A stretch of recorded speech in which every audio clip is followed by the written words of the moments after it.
오늘 우리에게 주시는 하나님의 말씀은 창세기 12장 1절에서 9절까지의 말씀입니다. 저하고 여러분이 한 절씩 교독을 하시겠습니다. 창세기 12장 1절에서 9절 말씀 교독하시겠습니다.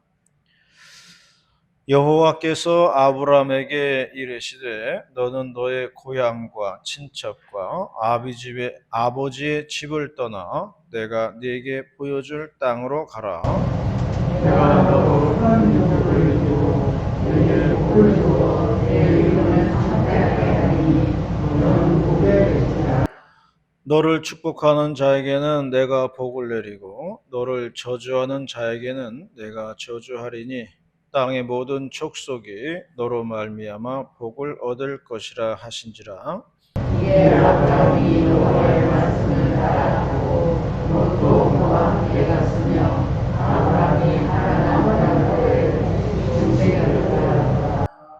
아브라함이 그의 아내 사레와 조카 롯과 하란에서 모은 모든 소유와 얻은 사람들을 이끌고 가나안 땅으로 가려고 떠나서 마침내 가나안 땅에 들어가더라. 아브라함이 그 땅을 지나 세겜과 함보르의 상수를 나무를 이르니 그때에 가나안 사람이 그의 땅에 거주하였더라. 여호와께서 아브라함에게 나타나 이르시되 내가 이 땅을 내 자손에게 주리라 하신지라. 자기에게 나타나신 여호와께 그가 그곳에서 제단을 쌓고 거기서 그들의 동쪽 산으로 오르러 경사와 지니 서쪽은 베델이요 동쪽은 아이라. 그가 그곳에서 여호와께 제단을 쌓고 여호와의 이름을 부르더니 함께 해봅니다. 점점 남방으로 공격하더라.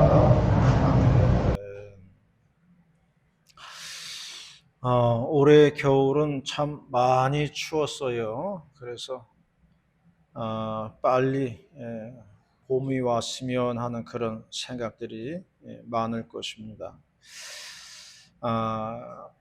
우리나라 말로 봄이라고 하면은 무슨 뜻인가 했더니만 이 계절 있잖아요. 계절 봄, 여름, 가을, 겨울 할 때 그 봄은 원래 본다는 뜻에서 나왔다는 거예요.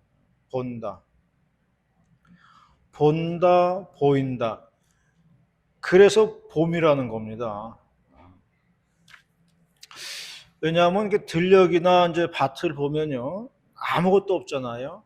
그 나무도 앙상하잖아요. 아무것도 없어요. 그런데 그냥 3월 달쯤 돼가지고 날씨 좀 따뜻해지면요, 보이기 시작합니다.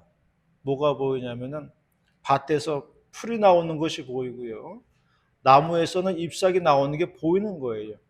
그래서 봄이 되면은 보이는 거예요. 싹들도 보이고 나뭇잎도 보이고 안 보이던 벌레들도 보이고 곤충도 보이고, 그래서 본다, 보인다. 그래서 봄이 되는 겁니다. 어서 빨리 봄이 되었으면 좋겠다는 그런 생각이 들어요. 이제 조금만 기다리면은 이제 따뜻한 봄이 될 것입니다. 그래서 본다는 것은요, 희망이에요. 보인다는 것은 새로운 활동을 의미하는 겁니다. 보이는 게 있으면요, 희망이 생기는 거고요. 보이는 게 있으면은 사람이 움직이게 되어 있는 거예요. 오늘 새해 두 번째 주일인데요, 오늘 우리가 들어야 할 하나님의 말씀은 아브라함에 대한 말씀이에요. 아브라함을 가리켜서 복의 근원이다, 그렇게 말씀했는데요, 아브라함은 어떻게 복의 근원이 되었는지 오늘 하나님의 말씀을 듣고자 합니다.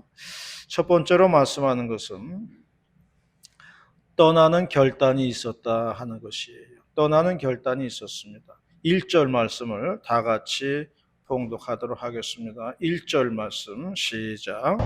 여호와께서 아브라함에게 이르시되 너는 너의 고향과 친척과 아버지의 집을 떠나 내가 내게 보여줄 땅으로 가라.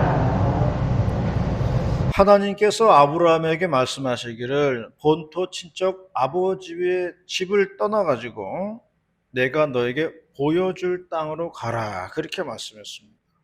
그래서 아브라함이 그 말씀에 의지해서 떠나는 결단을 하였다. 그렇게 말씀을 하고 있어요. 예전에 그 동계 올림픽이 한창일 때에 제가 이제 스키 경기 중계하는 것을 본 적이 있는데요. 선수들이 산꼭대기에서 스키를 타고 내려오는데 얼마나 빠르게 내려오는지 몰라요. 중계하는 사람이 그러더라고요. 저희들도 현역 시절에는 다 스키 타봤던 사람들인데요. 스키를 타고 내려오는데 이게 안 보이는 구간이 있다는 겁니다. 그러면 선수들도 두려움이 생긴다 그래요. 보이면은 그래도 괜찮아요. 근데 안 보이면은 두렵다는 거예요. 보이면은 뭐 괜찮은데 빠른 속도로 내려오니까 이게 안 보이는 구간을 만나면 두렵더라. 그렇게 이야기를 했어요. 전문적인 선수들도 안 보이면은 두려움이 생기는 겁니다. 그러므로 우리가 인생에서 두려움이 생기는 이유는요, 인생이 안 보일 때 그러는 거예요. 인생의 앞이 안 보일 때에 두려움이 생기는 거예요. 어떻게 될지 모르니까 내 인생의 미래가 안 보이면 불안하게 된다는 겁니다. 교단 신문을 보니까 그 군정 목사님이 그런 글을 썼더라고요. 군정 목사라고 하면은 군대에서 군인들을 목회하는 그 군대 목사님인데요. 그분이 7포병여단 승전교회 목사라고 자신을 소개했어요. 신병교육대에서 훈련받은 그 군인들이 자대에 배치가 되는데 그러면 이제 이 군인들을 맡아서 목회를 하는 겁니다. 그런데 부대원들하고 이렇게 대화를 해보면은 이 젊은이들이니까 뭐 걸그룹이나 뭐 이성 교제나 또는 뭐 게임이나 이런 거에 관심이 많을 것 같은데 실제로 대화를 해보면요, 이들이 가장 고민하고 있는 게 진로 문제라는 거예요. 진로 문제를 가지고 고민한다는 겁니다. 전역하면은 뭐 하지? 사회 나가서 뭐 하지? 이 고민이에요. 이게 최대 고민이라는 겁니다. 옛날에는 상병 달면 고민했다 그래요. 근데 요즘은 뭐 일병 달면은 고민을 시작한다고 그럽니다. 그래서 이분이 말하는 요지는 이거예요. 그동안 이 군인들이 학교에서 입시 공부만 하느라고 정신이 없었어요. 그리고 뭐 나이가 돼가지고 이제 군대에 왔어요. 이제는 부모님 간섭도 없어요. 벗어났어요. 공부에 대한 부담도 없어요. 그러므로 군대 생활이라고 하는 것은 자신의 진로에 대해서 진지하게 고민할 수 있는 좋은 시간이다. 이렇게 말을 하더라고요. 그러므로 군대에서의 시간을 억지로 끌려왔다. 그렇게 생각하지 말고 자신의 진로에 대해서 진지하게 생각할 수 있는 시간을 가진다면 군대 생활도 참 유익한 생활이 될 것이다. 그렇게 이야기하더라고요. 참 의미 있는 글이라고 생각을 합니다. 우리가 이 땅을 살아가면서 오는 불안감, 이 불안감을 어떻게 해소할 수 있는가? 오늘 아브라함을 통해서 해답을 얻을 수가 있는데요. 아브라함은요, 앞이 안 보이는 길을 떠났다고 말을 했어요. 막연한 길을 간 겁니다. 그런데 그 막연한 길을 감에 있어서도 아브라함에게는 나침판이 하나 있었는데 그게 바로 하나님의 말씀이었어요. 그 말씀에 의지하여 떠난 겁니다. 그게 아브라함에게는 나침판이에요. 그래서 하나님 말씀을 나침판 삼아서 보이지 않는 먼 길을 떠나게 되었다. 그런 말씀이에요. 그러므로 우리 인생에서의 불안감을 해소하는 것은 하나밖에 없어요. 하나님 말씀밖에 없다는 것을 믿으시기를 바랍니다. 말씀에 의지하고 그것을 붙들고 나가면 위로가 되는 거예요. 말씀 붙들고 나가면 희망이 생기는 겁니다. 하나님 말씀 들으면 용기가 생기는 거예요. 그러므로 아브라함이 말씀에 의지하여 떠났다는 말은 하나님을 절대적으로 의지하는 믿음이 있었다는 얘기입니다. 만약에 하나님의 약속에 대한 그 믿음이 없었으면 떠나기를 주저했겠죠. 그러므로 우리 인생에서 두려움과 불안함을 느낀다면 하나님 말씀을 절대적으로 믿고 나아가시기를 바랍니다. 그러면 하나님께서는 우리를 버리지 않으신다는 거예요. 하나님은 나를 버리지 않는다. 이런 믿음만 가지고 있으면요, 우리는 용기를 가지고 움직일 수 있다는 겁니다. 어느 목사님이 힘들고 어려운 시절을 맞이했어요. 근데 이분 그때마다 늘 마음속으로 생각했다는 겁니다. 하나님은 나를 사랑한다. 하나님은 나를 버리지 않는다. 하나님은 나를 사랑한다. 하나님 나를 버리지 않는다. 늘 이 말을 독백하면서 반복했다고 이야기하더라고요.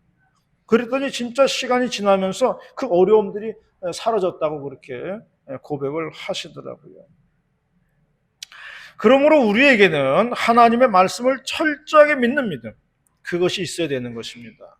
하나님에 대한 철저한 신뢰, 믿음, 하나님 나를 버리지 않는다, 나를 사랑한다, 이러한 철저한 믿음과 신뢰가 내 인생의 불안함과 두려움에서 나를 건져 주신다는 것을 믿으시기를 바랍니다.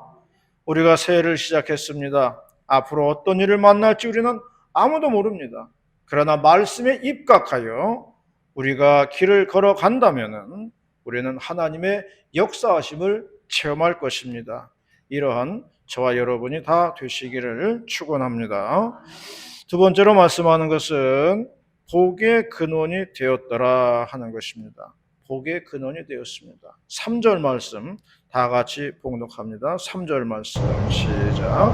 너를 수복하는 자에게는 내가 복을 내리고 너를 저주하는 자에게는 내가 저주를 하리니 땅의 모든 족속이 너로 말미암아 복을 얻을 것이라 하시니라. 아브라함의 부모들은요, 우상을 만드는 직업을 가졌다고 했습니다. 우상 만드는 그 직업이었어요.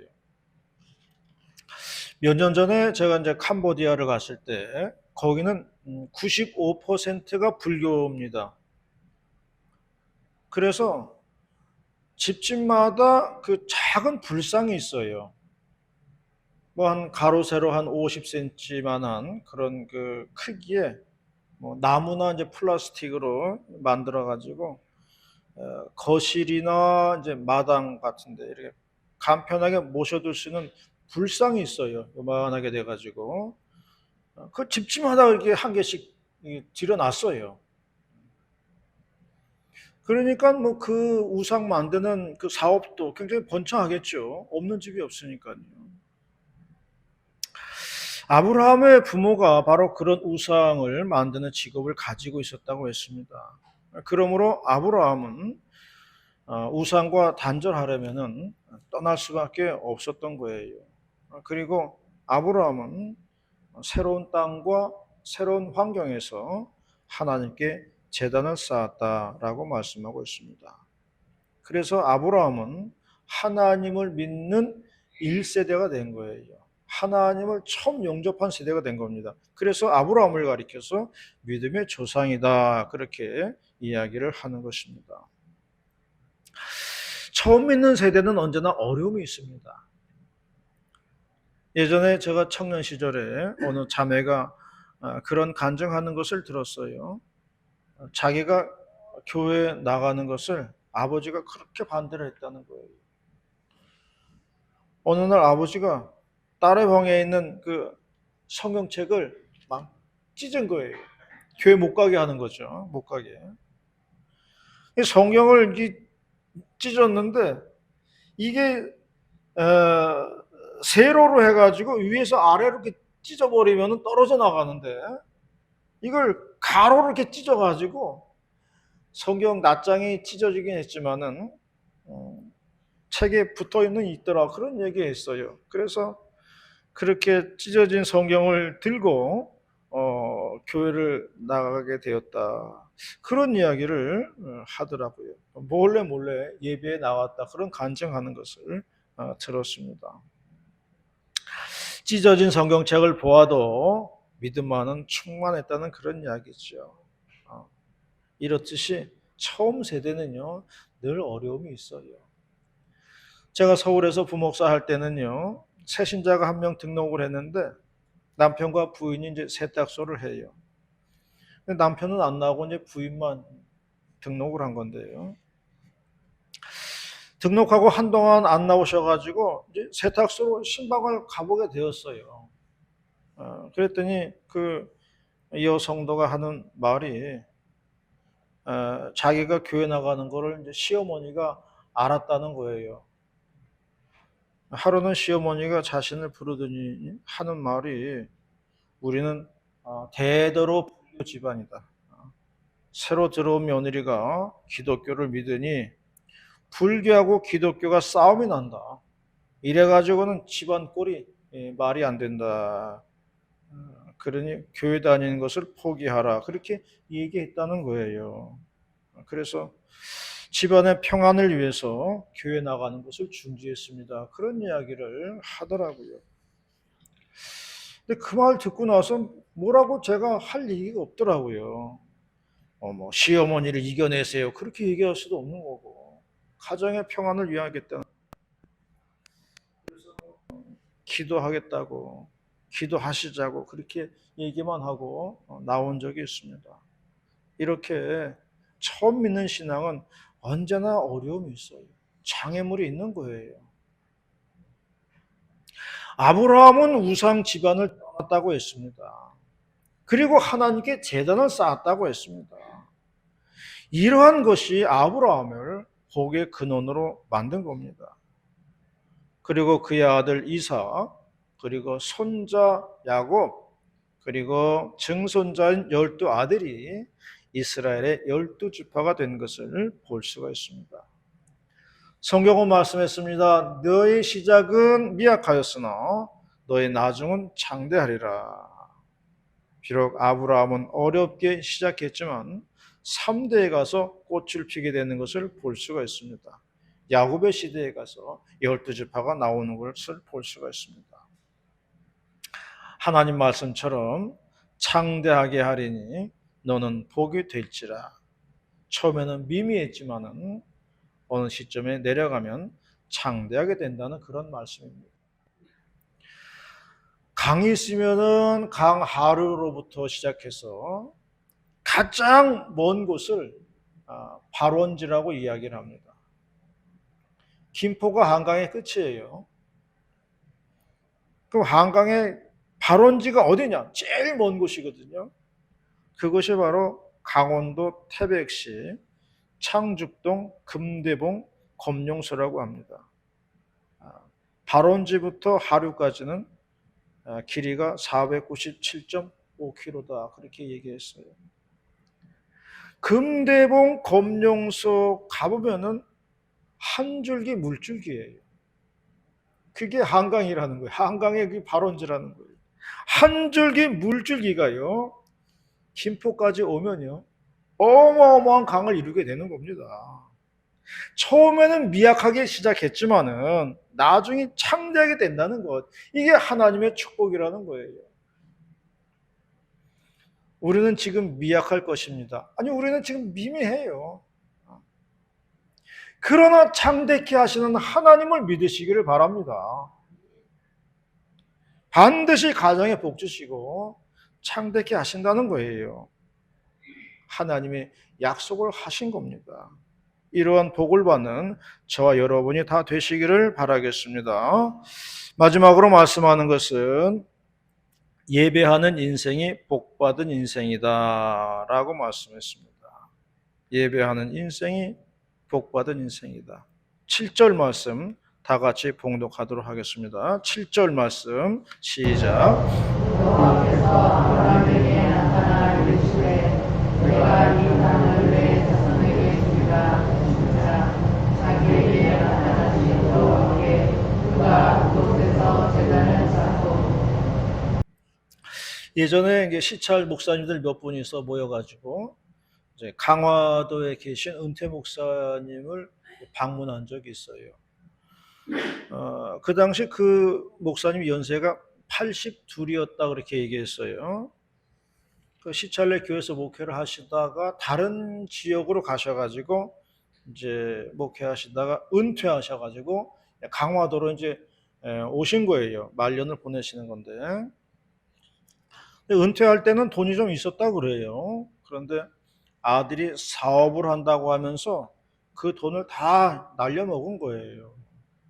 그래서 아들도 집이 없어가지고 아버지 집에 얹혀 사는데 그 아버지 목사님도 자기 집도 아니에요. 그냥 전세살이 하는 겁니다. 그래서 80이 넘으셨는데도 계속 이사를 다녀야 되는 그런 상황에 있었어요. 그분을 찾아간 이유는 그분을 잘 아는 목사님이 계신데 어렵게 사신다고 그러니까 가서 밥도 좀 같이 먹고 용돈도 좀 드리고 이야기도 하고 이렇게 갔다가 오자고 해서 간 거예요. 그래서 강화도에서 같이 만나서 밥도 먹고 카페에서 커피도 마시고 다음에 다시 만나자고 헤어졌습니다만은 저희 그 쓸쓸한 기억, 제 마음속에는 쓸쓸한 기억은 오랫동안 마음속에 남아 있었어요. 저는 그때 그 하나님의 축복이란 무엇일까 그렇게 생각을 해보았어요. 하나님의 축복이란 무엇일까?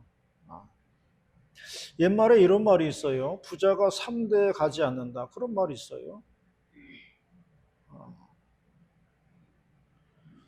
왜 이런 말이 나왔을까 생각해 보니까요. 1대는 열심히 노력해서 재산을 모아요. 그 모아둔 재산을요, 2대가 씁니다. 2대가 써버리는 거예요. 그러다 보니까 3대는 거지가 되는 거예요. 예전에 이제 장로님하고 어디를 차 타고 가는데 장로님 그러시더라고요. 저기 김포 부자가 지나간다고 그러더라고요. 그래서 봤더니 뭐 시골 동네 할아버지하고 뭐 똑같더라고요. 오토바이 하나 타고 가는데 조그만 오토바이 하나 타고 가는데 뒤에는 삽자루 싣고 긴 장화 신고 어디 논물 데려가는지 그런 복장으로 가더라고요.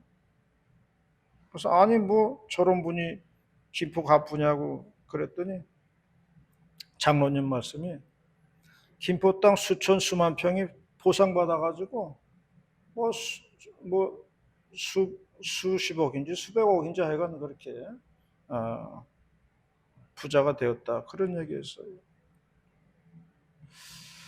수십억 수백억이라고 해도 그분 보니까 뭐 장화에다가 오토바이더라고요. 그런데 그 아들은 달라요. 아들은 BMW에다가 직업도 없습니다. 잘 쓴다 그래요. 재산이라고 하는 것은 벌기가 어렵지. 까먹는 건 잠깐입니다. 그러면 3대는 어떻게 될까요? 뻔한 거예요. 뻔한 거예요. 그래서 부자가 3대를 못 간다. 그런 얘기가 나온 겁니다. 하나님의 축복은 무엇일까요? 우리는 여기서 하나님의 축복에 대한 중요한 영감을 얻게 돼요. 뭐냐면은 축복이 이렇게 돼야 진짜 축복이 되는 거예요. 축복은요, 자식이 받아야 되는 거예요. 내가 축복을 받아서 물려주면요, 자식은 망합니다. 그래서 여러분들이 복을 구할 때 여러분 자신을 위해서 구하지 마시고 자식을 위해서 구해야 돼요. 자식들이 잘 돼야 내가 사는 거예요. 그래서 성경 잠언 17장 6절에 말씀하기를 손자는 노인의 면류관이요 아비는 자식의 영원이라 그런 말씀했어요. 그래서 저도 그렇게 기도해요. 하나님, 나에게 복을 주시려거든 나에게 주지 마세요. 나에게 줄 거 내 자식들에게 주세요. 그렇게 기도합니다. 저는 이미 다 받았습니다. 뭐 더 이상 받을 것도 없고, 뭐 축복 이제 받을 것도 없습니다. 저한테 주시고 싶은 게 있으면은 자식한테 주세요. 그렇게 기도를 해요. 자식들이 하나님의 복을 받고 사는 걸 봐야 아비들의 마음이 편한 거예요. 우리가 잘 됐다고 좋아할 거 없어요. 내가 하나님 복 받았다, 잘 됐다, 좋아할 거 없습니다. 반드시 후대가 잘 돼야 그것이 진정한 복이라는 것을 잊지 마시기를 바랍니다. 축복도 전해져야 하지만 축복을 주시는 하나님의 이름도 전해져야 합니다. 축복의 근원자가 누구인지, 축복은 어디서부터 오는지 이 정도는 알아야 되는 거예요. 선물이 왔으면 이 선물 어디서 왔는지 알아야지 감사한테 인사해야 될 거 아니에요. 모르면 감사할 대상도 없는 겁니다. 하나님이 축복의 근원자이신 것을 자식들도 알아야 합니다. 이게 하나님의 축복인지 이게 어디서부터 온 건지 이걸 알아야 된다는 거죠. 아무것도 모르고 산다면요, 그것은 복이 될 수가 없는 겁니다. 그러므로 하나님은 복의 근원이시다. 이것을 아는 것이 축복을 받는 거예요. 하나님은 복의 근원이시구나. 이거를 아는 게 복된 인생이라는 거예요.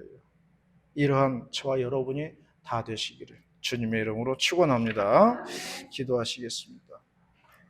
은혜롭고 자비로우신 아버지 하나님 감사 찬송 올립니다.